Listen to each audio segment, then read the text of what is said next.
Thank you, Governor. Good afternoon, everyone. To jump right into our data, we have 321 new cases to report today. Of our COVID-19 patients, 269 people are currently hospitalized. Of these 269, 80 are currently in intensive care units, and 55 people are on ventilators. Unfortunately, we also have 12 new COVID-19 associated fatalities to report. These people range in age. One person was in their 50s, one person was in their 60s, 3 people were in their 70s, 4 people were in their 80s, and 3 people were in their 90s. Our deepest sympathies are with the families of these beloved Rhode Islanders. That's important. Last week, we shared some data on race and ethnicity when it comes to COVID-19 cases in Rhode Island.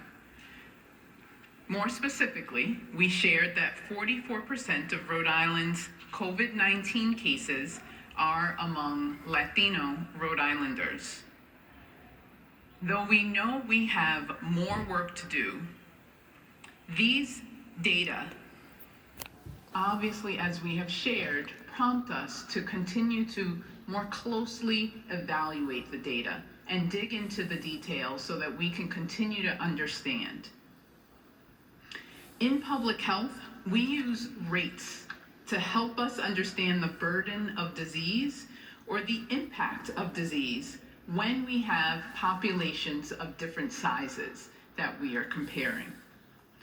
We know in Rhode Island that the Latino and African American communities are smaller than the Caucasian population. What we do with the rate is use that to adjust our numbers so we can do more accurate comparisons between populations that are of different sizes. Consistent with what we found last week when we shared the raw numbers, we saw with rates that the Latino community still seems to be the most significantly impacted community in terms of cases. There are roughly 1,129 cases for every 100,000 Latino Rhode Islanders. When looking at the rates, we also found that the African American community in Rhode Island is very significantly impacted as well. Within our African American communities, we saw that there have been 911 cases for every 100,000 African American Rhode Islanders.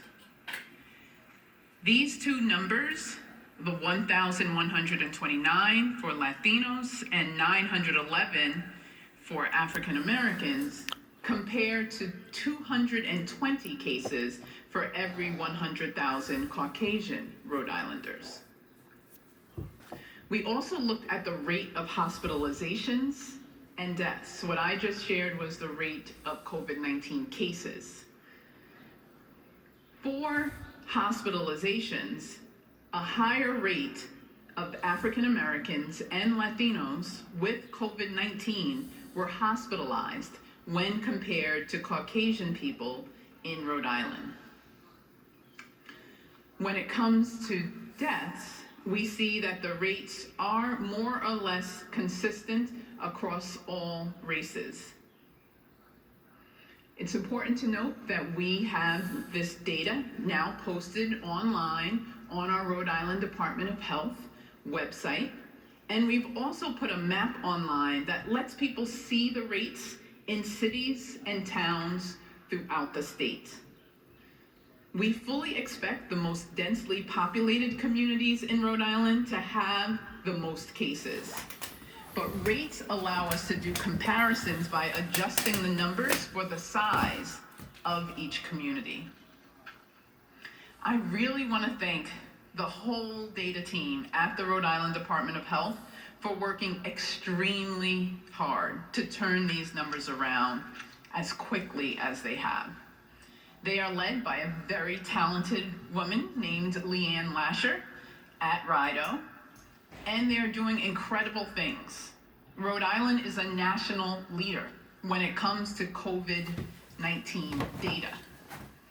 According to COVIDtracking.com, which is a national data initiative, Rhode Island is one of just a few states to receive a data quality grade of A+.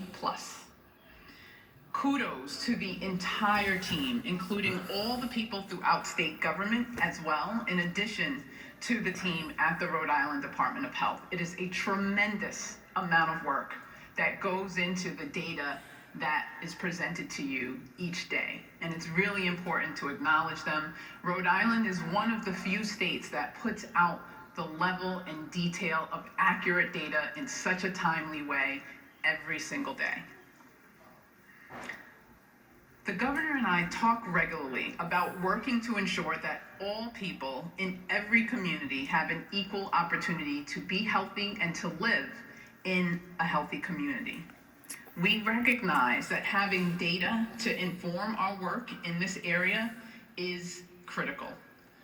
We need to know where health disparities exist so we can have the testing and support services in the communities where they are needed most, being able to do the contact tracing and support people in quarantining and isolating as they need to.